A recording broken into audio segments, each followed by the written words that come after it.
So in this seminar, I want to give a thoroughly motivated, or attempt at a thoroughly motivated introduction to one part of the bicategory of Landau-Ginzburg models that we've been discussing or building up to the discussion of earlier in the seminar, focusing on quadratic forms, which are homogeneous polynomials of degree 2.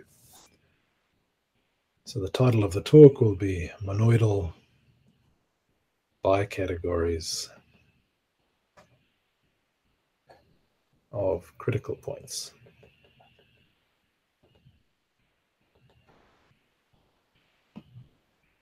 But the monoidal bicategories part will be very heuristic. Part 1 will be a review of nonlinear dynamics. Now, in some sense, you're all familiar with that because Newton's equation, F equals ma, is an example of a system of potentially nonlinear DEs. Maybe you don't think about it that way, but let me remind you or introduce to you the way to think about it that way. So the question I'm going to use to motivate this discussion of nonlinear dynamics is, why do we care about critical points of functions? I'll remind you what a critical point is.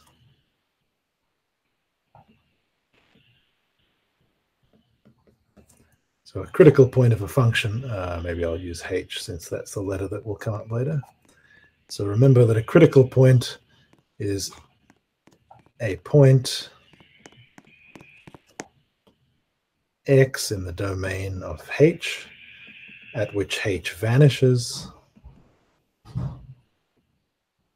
and all derivatives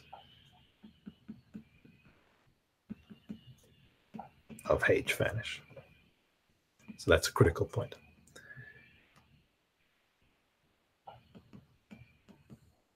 So it'll take me a while to get to functions and their critical points. So for the moment, you can forget about that if you like. Recall that the differential equation, Newton's equation, mx double dot is f x x dot, right? So maybe this is a system with friction. The force exerted on the particle, the derivatives are time derivatives, is a function of the position of the particle and its velocity, let's say. Of course, you may have more dependence. There may be time dependence in the force, right? So the Newton's equation might also depend on time. For the moment, I'm going to ignore that case, but that's very important for what I have to say, so keep it in mind. So this is a differential equation governing the motion of some particle, let's say, x equals xt. And the way to think about second-order differential equations is as a system of differential equations by introducing an auxiliary variable y. So y is going to be, by definition, the first time derivative, and then y dot, which is the second time derivative of x, is given by 1 on mf. F depends on x and x dot, but that's x and y now. Okay, so that is the vector field, which associates to any pair of, here I guess x and y are functions taking values in the real numbers. They're going to be vector valued in a moment. So the vector field, which associates to a point in the plane,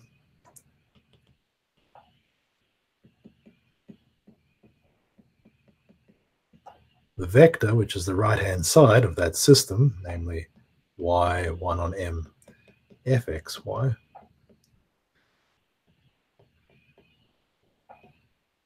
that governs the dynamics. And note this is a function on phase space. So this vector field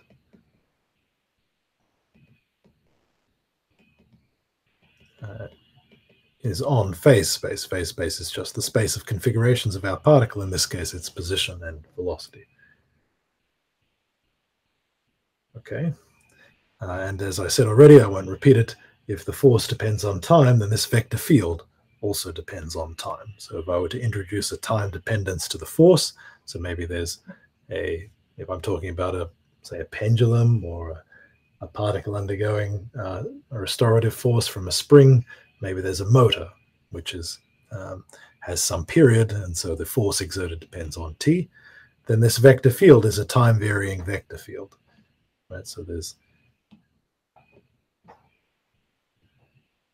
my phase space, and there's some vector field. And over time, those little arrows are sort of moving around like seaweed, right? They're evolving over time. Okay, so I want to upgrade this a little bit to a more general nonlinear dynamical system. Nonlinear, just referring to the fact that this function f may not be a linear function of x and y. Right? That formula could be as complicated as you like.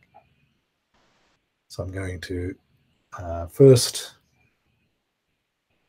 upgrade this to a system. Sorry, upgrade this to more than two equations.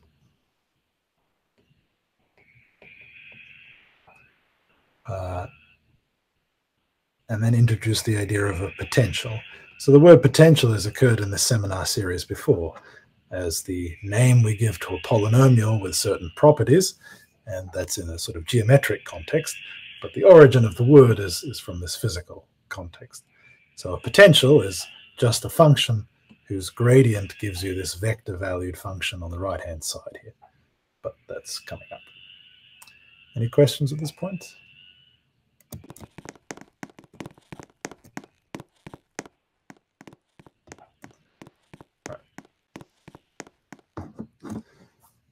So a general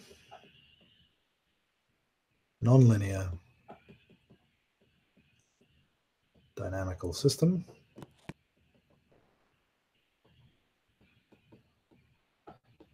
in n dimensions. So I've just explained how to rephrase a single particle under a force as a system of two differential equations, so n equals 2. If I would have higher time derivatives or more particles involved, then I could use more unknown functions, these xi's.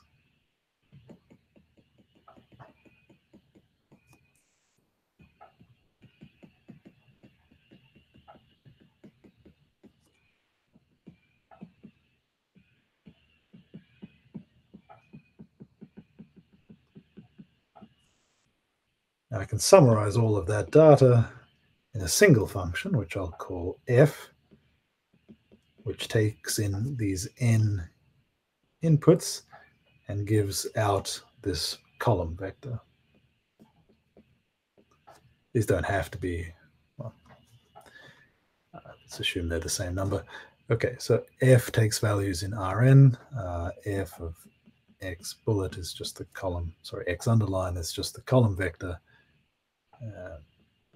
F1 dot dot dot Fn. And then this equation can be read as x underline bullet is f of x underline.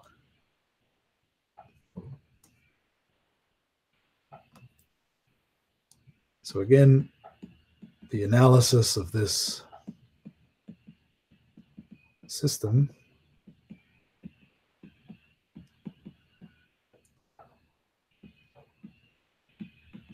my favorite introduction to this kind of thing is Strogat's nonlinear dynamics and chaos. So the analysis of such a system centers on the vector field, which I called f over there. Maybe you restrict to some set of possible values for the positions and velocities of the particles involved, if they're particles. So u here is a subset of Rn. And you think of this function as attaching to every point of u vector with n coordinates.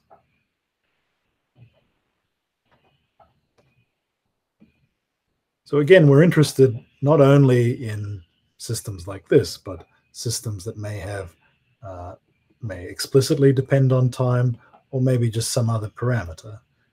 Right? So maybe there are additional parameters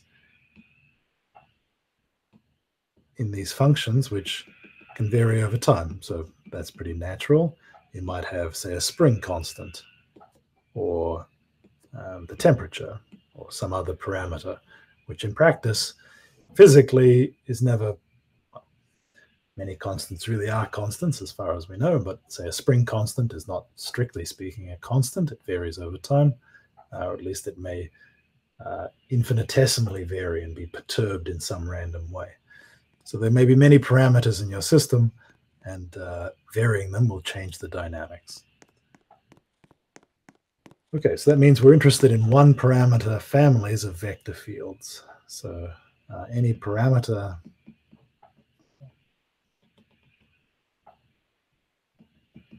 if the vector field has a parameter mu,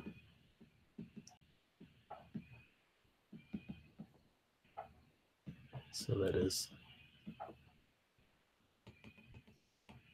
let's just write it like this, f is f mu, we have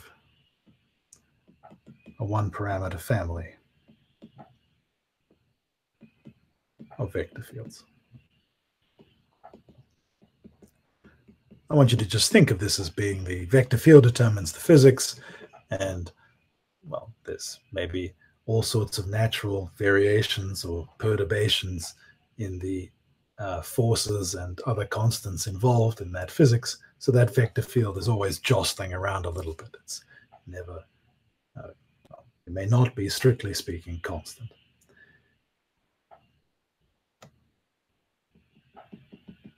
So it's often impossible to solve such a system. So you can generically solve linear differential equations by finding a basis for the space of solutions, because it is a vector space. But if the f's aren't linear, then the set of solutions is not a vector space. It's just a set or a manifold or something more complicated than that. Solving it means to completely characterize it in some way. But if I just give you a generic manifold or algebraic set or some other gadget like that, it's not clear what you even mean by like explicitly describing every element. So solving this in general is not sort of a reasonable thing to ask for. But often we gain qualitative understanding by linearizing. So this is just the basic principle of calculus applied to study vector fields, let's say.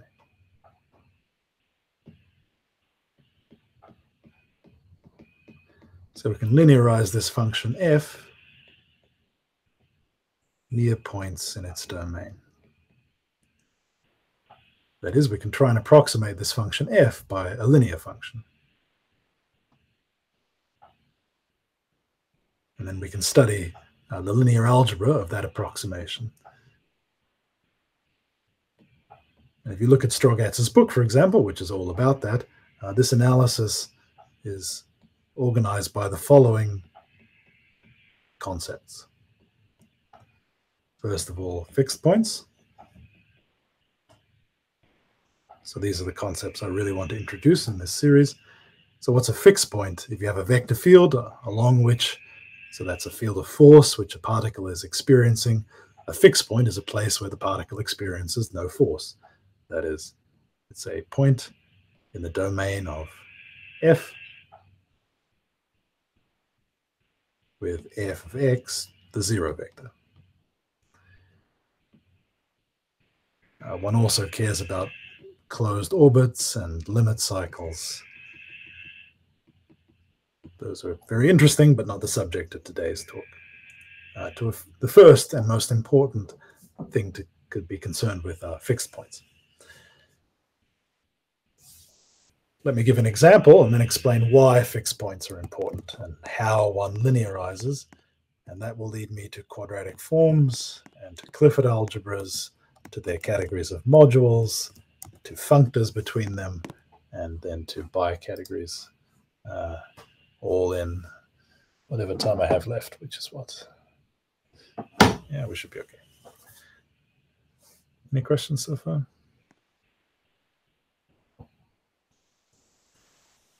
Okay, here's the simplest example.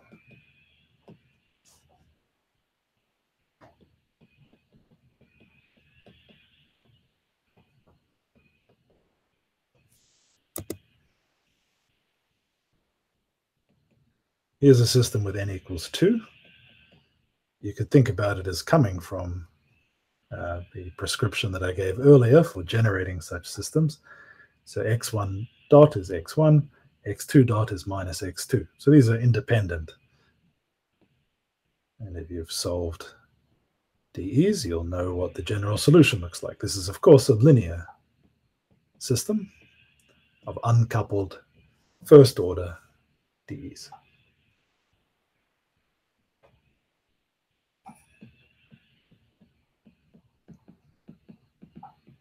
So the solution, the general solution,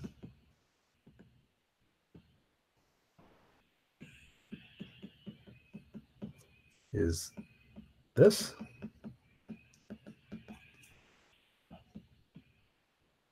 For any pair AB in R2.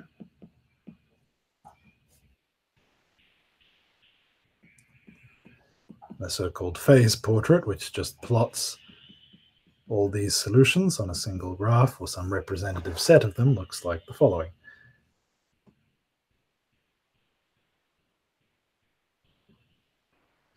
Okay, so if a solution starts on an axis, so let's think about what happens if I start here.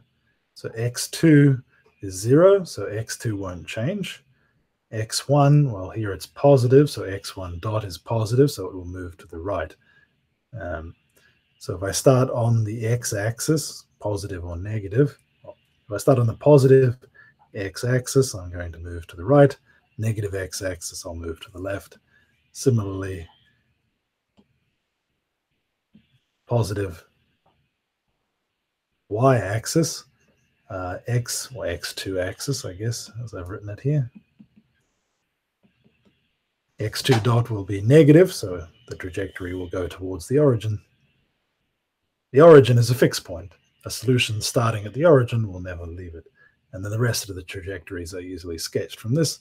They look like what you'd expect based on those two lines.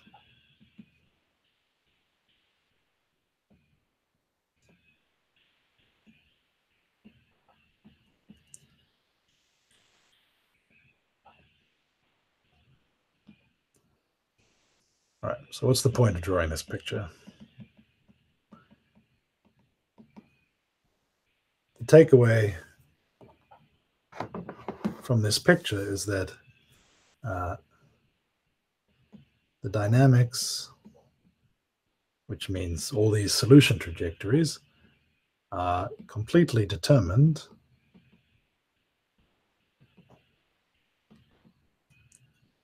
at least at a qualitative level, by the fixed point.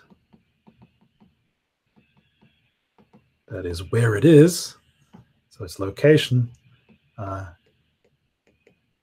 the matrix A. This is A.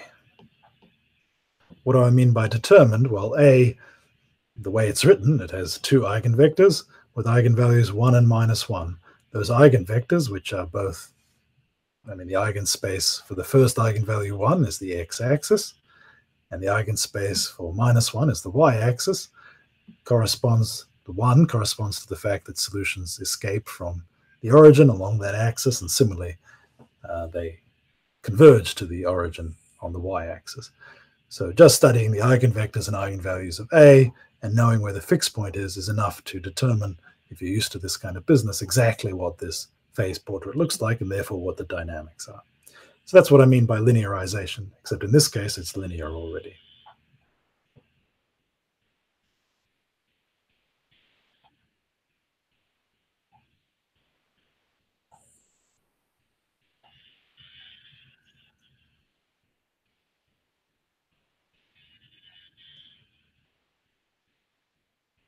Yeah, the location of the the location of the fixed point isn't so material. I guess I shouldn't stress that so much. But what's important is, right, these axes that pass through the fixed point. In this case, there's two of them. Those correspond to the eigenvectors of the. If you read the right-hand side as a matrix, yeah. So it's the linear algebra of A, which determines what these special trajectories are, and all the other ones are sort of basically just, I mean, that trajectory I just circled is kind of a bit of that and a bit of that, if you like, right? So essentially all the other trajectories.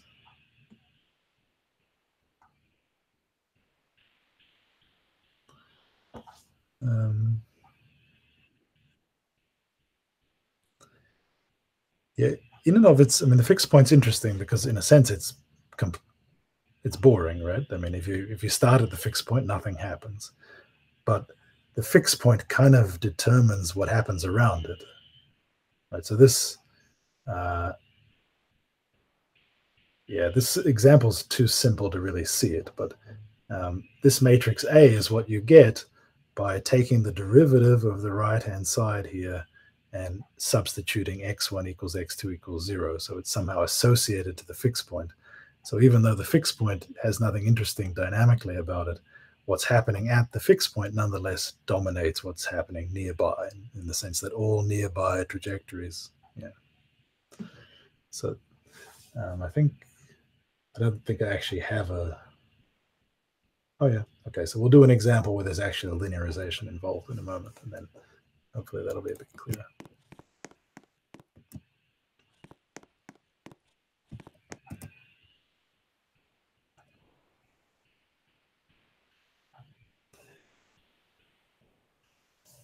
Okay, so for a general n-dimensional system, the behavior near any isolated fixed point can be analyzed in the same way using the Jacobian of f.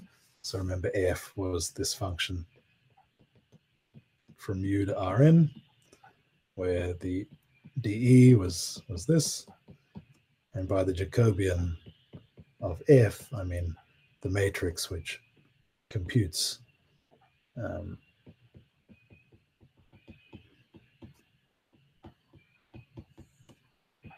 all the various derivatives of the components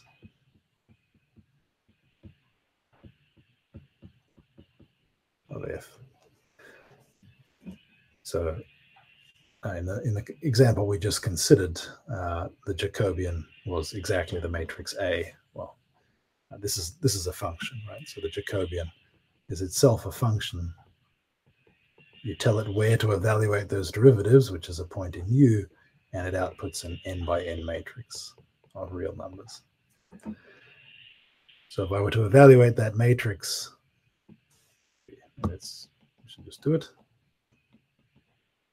So if the example I considered before, so this defines my f, then the Jacobian is just the constant matrix A.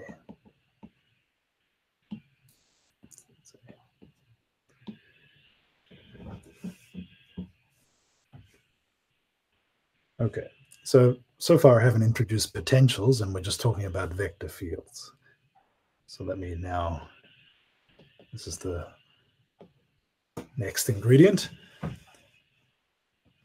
So that's a very general story about n-dimensional, nonlinear, possibly dynamical systems.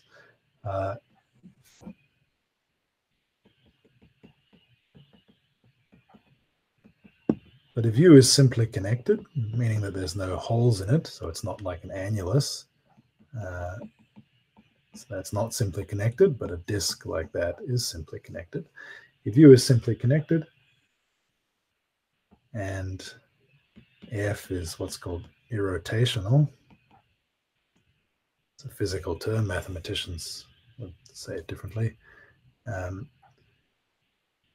just meaning that the sort of cross derivatives agree.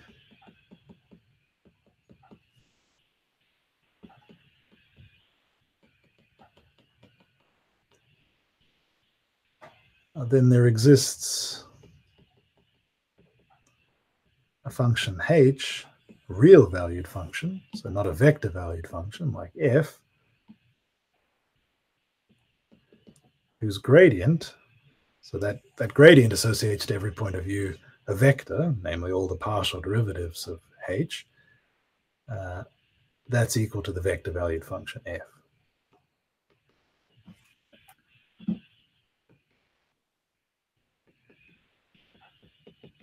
Yep, exactly, yep. The fancy way of saying that is that the first de Rham cohomology of a simply connected open subset of Rn is 0. That's the same statement as what I just said. And generalization of your comment, Eleanor, yeah. Okay, so such a function is called a scalar potential.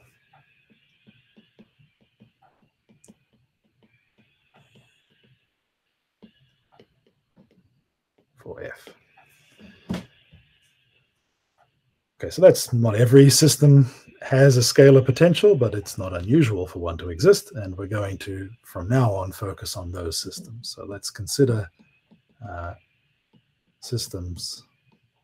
The system is the f with a scalar potential, and since f can be derived from the scalar potential, that means we're just going to think about scalar potentials.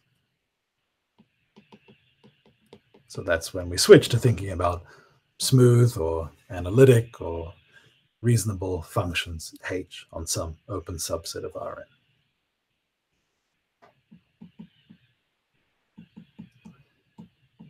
Now, what if we just, so the dynamics of our particle is still governed by f, that is by the gradient of h, and let's now rephrase what we just discussed in terms of h rather than f. And maybe let's start with this example again, because this clearly has a potential.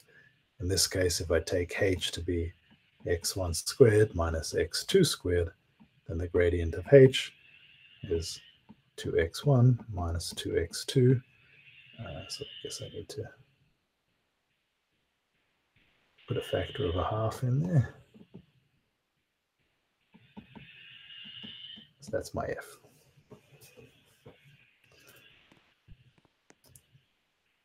Well, we might as well set up the general form of that kind of example, which is to take a sum of squares, some of them with negative coefficients, and some of them with positive coefficients. So I'm going back to the first board now.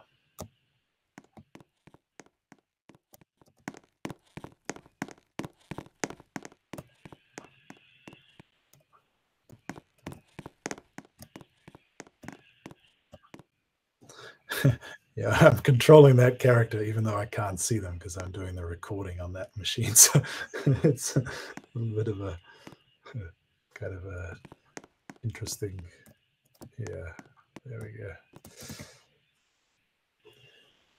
All right, so example. We're going to talk quite a bit about this example, so I'm going to give it a name. I'm going to write fpq for the function of n variables.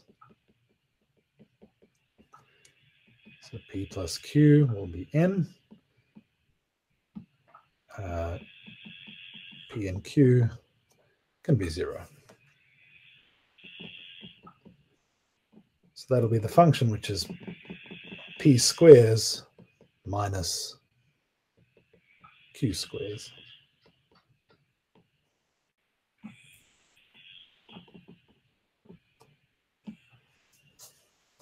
So the function we just considered is f11. Maybe we should call it h, really. I'll try and remember. Well, yeah, it really should be h, given the notation I've adopted here. Right. So that's a scalar potential, its gradient. Okay, so if you think back to the phase portrait I drew for the case h11, which was 2 axes, one repelling and one attracting. Of course, the attracting axis towards the origin, that is the fixed point, had to do with the minus sign here, and the repelling had to do with the plus. So you're not surprised that I tell you that if you do the analysis, you'll find that the dynamics of this scalar potential. That is, if you take a particle governed by the gradient of this as its vector field, that you'll end up with one fixed point, and it will have p repelling directions. They may not be all together like this, but the general case is a bit hard to draw. So those will be the linearly independent eigenvectors for the +1 eigenspace, and then you'll have q attracting directions.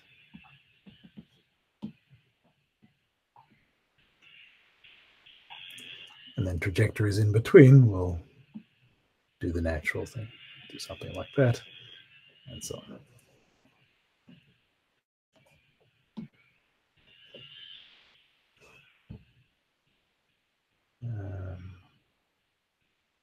All right.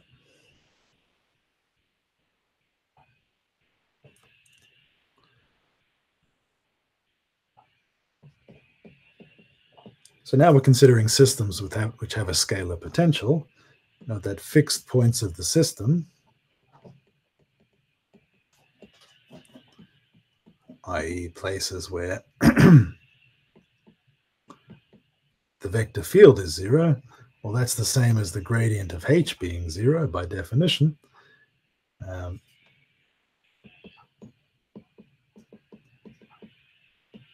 I'm just realizing now that back on the first slide,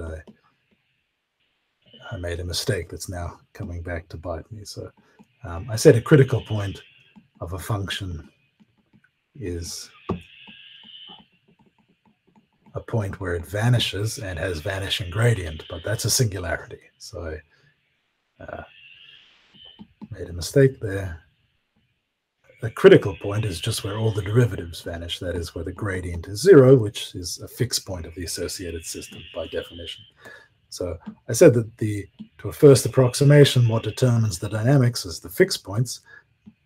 That means that it's the critical points of h that determine the dynamics if you have a scalar potential.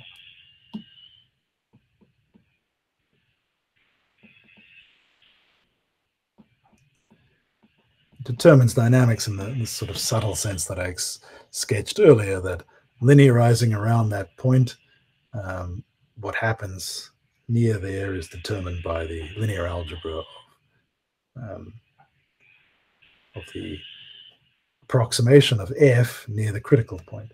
So what does it mean to approximate or linearize f if f is the gradient of h? Well, to linearize the gradient is to look for something like the second derivatives of h.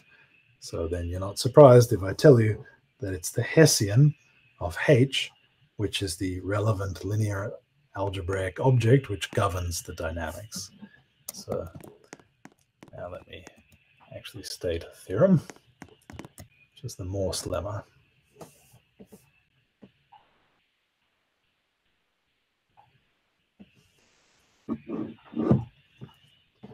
So definition, Hessian of a function h, scalar valued, is capital H for Hessian, little h for the function. It's just the matrix of all the second order partial derivatives.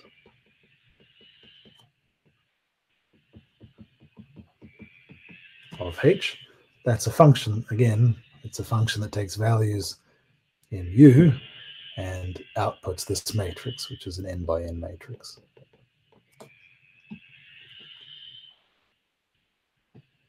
Okay, so the upshot of what we discussed before is that, well, it's the eigenvectors and eigenvalues of the Jacobian of f that determines the dynamics, and that's the eigenvectors and eigenvalues of the Hessian of h.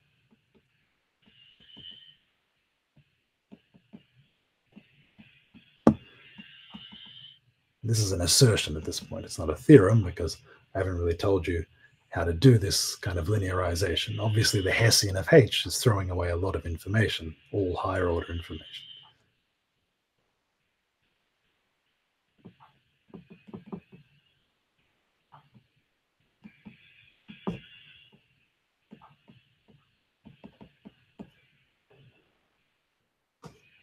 Okay.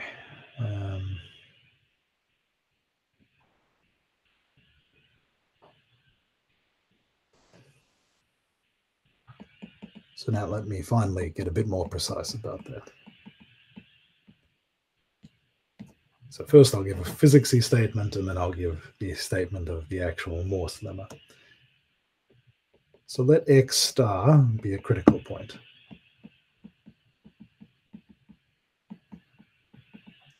Of h, i.e. a fixed point of f. Introduce local coordinates, I'll call them u. So those are coordinates which have their origin at x star. Then u dot, well, that's going to be x dot minus x star. And if you do a Taylor series expansion, what you'll see is that you get the Hessian of h. So, well, I mean, the dE that we're talking about here is x bullet is f x, right? Which is this. So if you Taylor expand the right-hand side to first order, what you see is the constant term, which is going to be taken care of by the fact that it's a critical point. Or maybe I should at least sketch the argument. Okay, so recall that that's that. Okay, so if I do u bullet, that's going to be x bullet. The time derivative of x star is 0, right? So that's just that, which is f. Okay, now I'm going to Taylor series expand around x star, right? So that's going to be f at x star plus x minus x star, stuff that has to do with the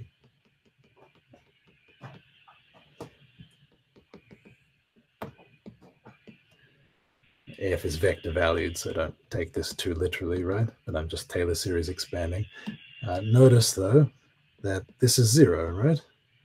So the first order term I'll see here will have derivatives of f, but f is made up of the derivatives of h, so those will be the second order derivatives of h.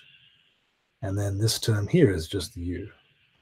Okay, so if you just think about that a little bit, you'll see that u dot is given by the Hessian of h, evaluated at the critical point, times u. That's a matrix, right? Just a matrix of numbers. And I multiply it by u. So that looks very much like the thing I had earlier, right? That was x bullet is 1, 0, 0, minus 1, x. So that's the kind of thing that we had there. Plus higher order terms, so quadratic terms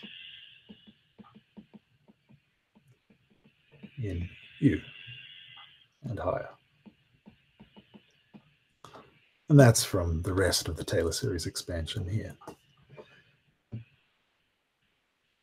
Okay, so that's what I mean by the eigenvectors and eigenvalues of the Hessian controlling the dynamics, because to a first approximation, if you want to understand what a solution is going to do, you look at this matrix. It tells you the direction that the solutions are going to go.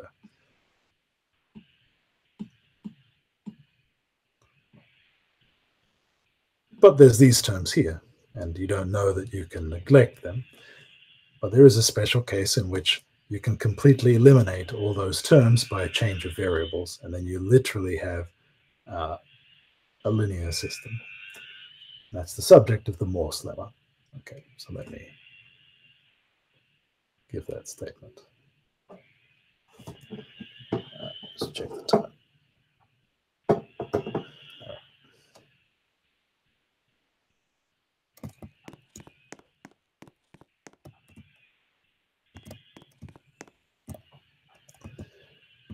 So this is an example we did before. This was already a linear system.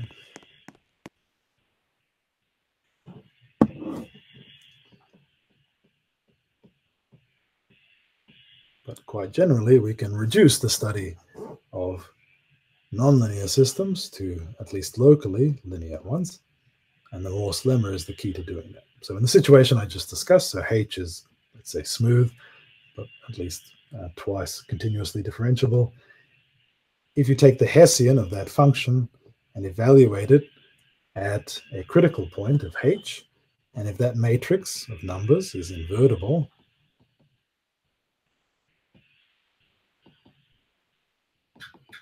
then you can choose local coordinates around X star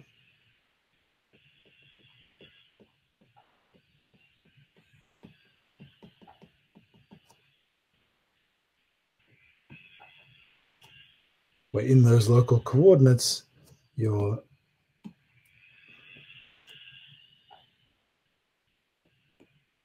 scalar potential is one of these special ones.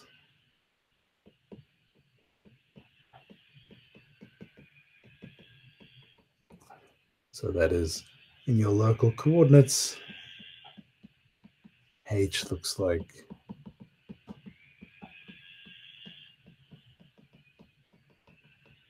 this. That means that the Hessian, just compute it from that formula, it looks like a bunch of ones, P of them, and then minus ones. So that's P, that's Q. We know what the dynamics of that looks like. That's that picture. It's on the next board, maybe, with P repelling directions and Q attracting directions. So that's the local picture of what a solution is doing near this critical point. H may have more than one critical point, in which case you sort of have some story over here. Who knows how many attracting directions there are. But, and then solutions do something in between those two. But near the fixed point, you know what's happening. I'm ignoring limit cycles and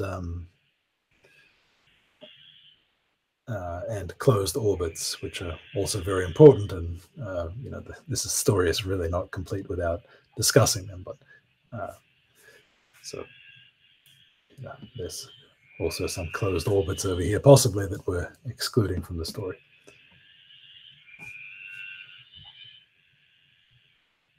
Okay.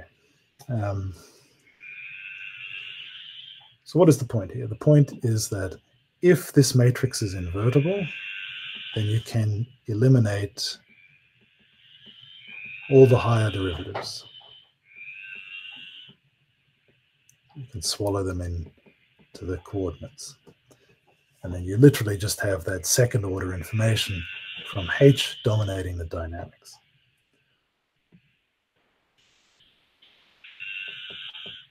So such a critical point is called non-degenerate.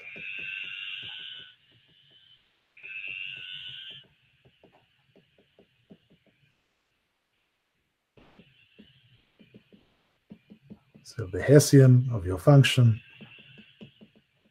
is invertible so that the Morse lemma applies, then your critical point is called non-degenerate. Another way of saying that, by the Morse lemma, I mean, clearly this goes the other way, right? If you can write your function in local coordinates like this, then, well, look at this matrix. That's pretty clearly invertible. So being non-degenerate means exactly that in some local coordinate system, your function looks like a sum of squares of this form.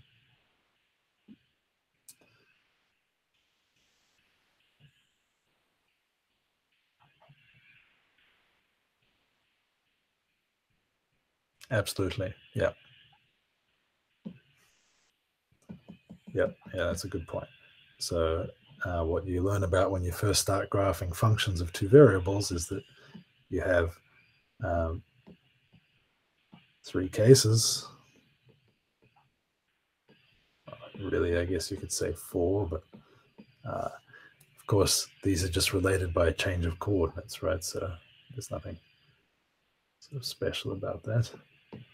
And then we we introduce special names for these three different kinds of local forms of non-degenerate critical points.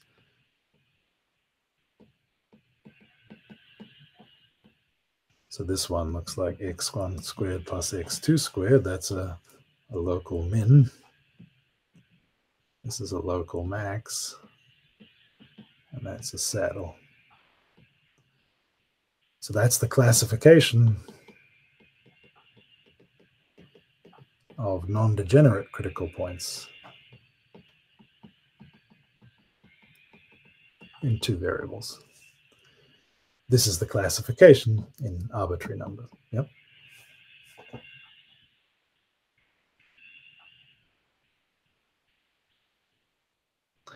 That's right, yeah.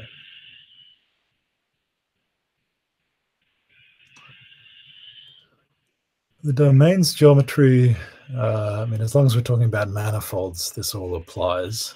So as long as U is somewhat reasonable, yeah. The real restriction here is the non-degenerate and the isolated. So I could easily, I could arrange for, let's see. So if you had a graph of a function that looks like that, well, that's a critical point, but it's not, doesn't fall into this classification, right? It's not a saddle, a local max, or a local min. I mean, well, it is a local minimum, but it's not the sort of bowl-shaped thing. And that's the reason for that, is that this critical point is not isolated. That whole line is a critical point.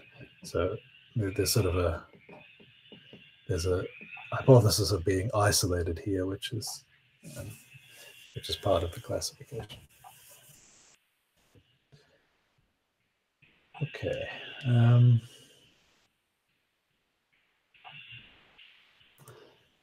Let me see.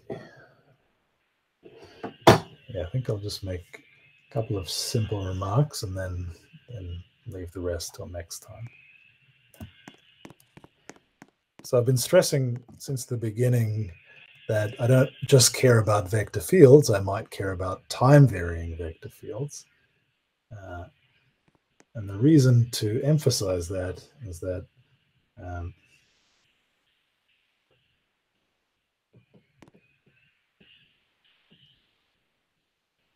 well, suppose I give you a function h, and you look at h and you look at its Hessian at a critical point, and it's degenerate. That is, it's not invertible. Well, what do we have to say about that? The Morse lemma doesn't apply. But it turns out that Morse functions, that is, the functions that are of the form sum of squares minus sum of squares, are dense in the set of all functions, appropriately understood. That is to say that any scalar potential h, if you perturb it a little bit by adding some small function, you'll get one that is Morse, that is, all of whose critical points have non-degenerate, or invertible rather, Hessians. So every degenerate critical point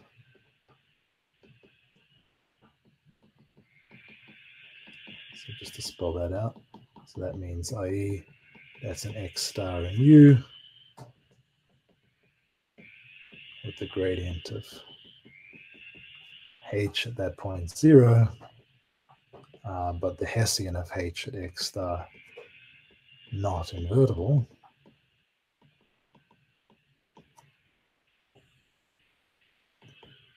Every such thing bifurcates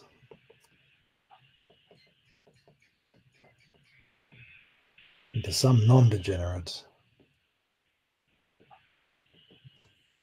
critical points.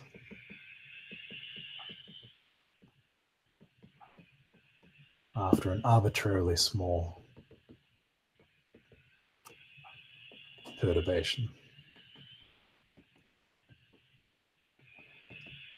Rather than try and make all these terms precise, I'll just give you an example. So x cubed.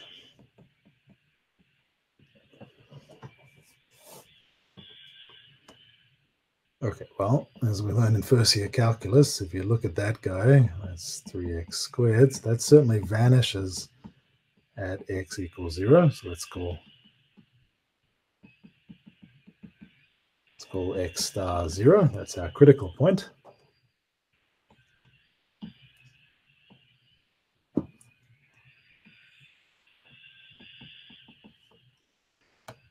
So x star is a critical point, but it's certainly not non-degenerate, because the Hessian of H is just that matrix. So if I evaluate the Hessian at the critical point, I get 0. Okay, so what that shows you is that H is not Morse, that is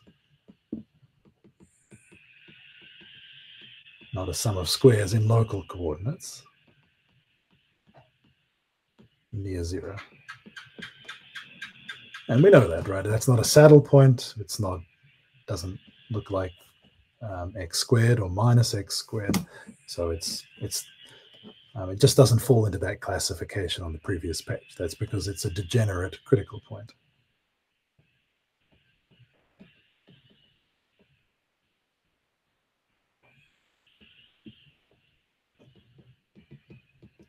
To the endless confusion of calculus.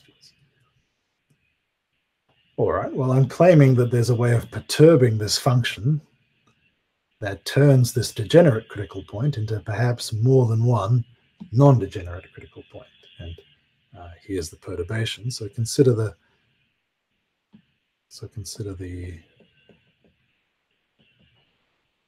family of functions, of which H is a special member. Let me call it H sub lambda, which is x cubed minus lambda x.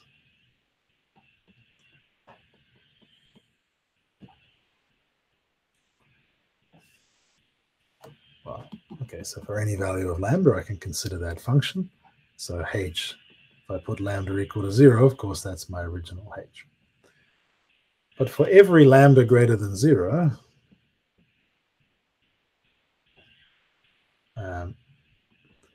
you can check, just do the calculation. This function has 2 non-degenerate critical points. And they're at plus or minus root lambda on root 3. Okay, so what you've done is you've pulled apart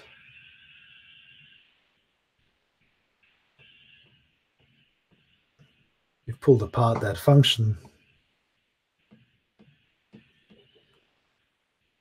This being a local max, it's a non-degenerate critical point. It looks like minus x squared in local coordinates. Maybe I'll write u squared. That's a local min. It looks like u squared in local coordinates. So that degenerate critical point at the origin has been pulled apart by perturbing. I mean, lambda can be as small as you like, right? So for arbitrarily small lambda, you have this picture where that degenerate critical point is split into 2, split or bifurcated. So that's what bifurcation theory is about. And you can make the argument that, well, if you have a dynamical system which is governed by this function h here, right? So we could have a system, the force on the system being given by the gradient of h, that is, the force is given by some term like this. If you want to understand the dynamics of that system, well, maybe the dynamics won't be too different if you perturb it a little bit, because maybe that's realistic anyway. And maybe there's no particular reason to think the system is experiencing exactly lambda equals 0, in which case you can use this idea here. And that's often how this kind of analysis works in practice. I mean, this is a thing engineers actually do. You can go buy a textbook of stability theory for engineers, and what you'll do is you do this perturbation, and then you consider what happens as you take lambda to 0, which means making those 2 critical points collide with one another. This is a sort of standard thing to do. Okay, so I think I'll conclude there. What I want to get onto in the next, I'm not sure if I'm speaking next week on this or maybe the week after, but what I've introduced now is critical points, non-degenerate critical points, and degenerate critical points. I'm going to focus on non-degenerate critical points and explain or sketch how you can think about them as forming a category. It's not obvious from this picture, but there's a reasonable notion of morphism between two non-degenerate critical points. You can make a category out of them, and even a bicategory. And then that's a story about Clifford algebras and their modules. So that'll be entirely about non-degenerate critical points. And then I'll come back and talk about the general story, which is where this bicategory LG comes from.